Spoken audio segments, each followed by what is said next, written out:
In this video, I'll explain to you how to install the repository shell on your Mac or Linux box. The shell allows the user to interact with the repository through the command lines. Thanks to this system, it's possible for the user to program basic scripts to perform repetitive tasks in the repository.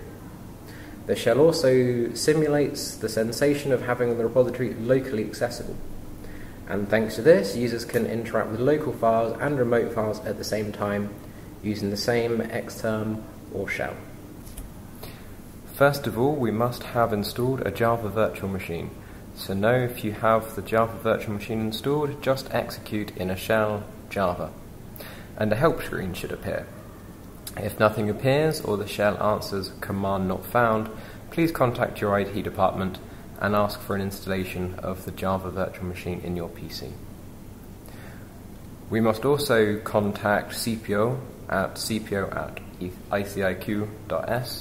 and ask for a username, password and the shell package.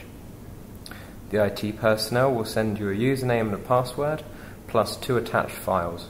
One file is the license agreement and the other is the shell package in a tar.gz compressed form.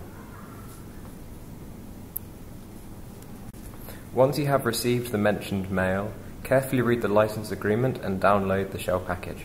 Copy the shell package to the root of your home and execute gz-d shell.tar.gz. After that, we execute ls-l to check if there is any directory at the current path called repository. If there is not any directory called like this, we just untar the file by executing tar-xf shell.tar.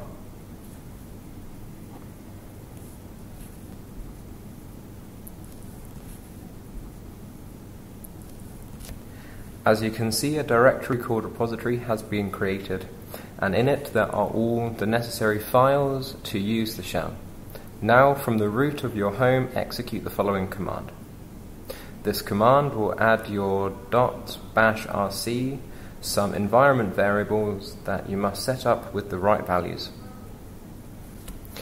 We edit the .bashrc file of your home and we replace the values of userdb for the username, reppass for your password, repscripts for the absolute path of the repository directory, and finally reptemp with the path of a temporary directory under our home, for example, /home/username temp.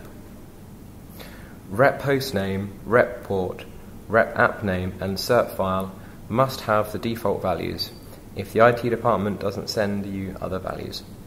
Finally, you save the modifications done, and that's all.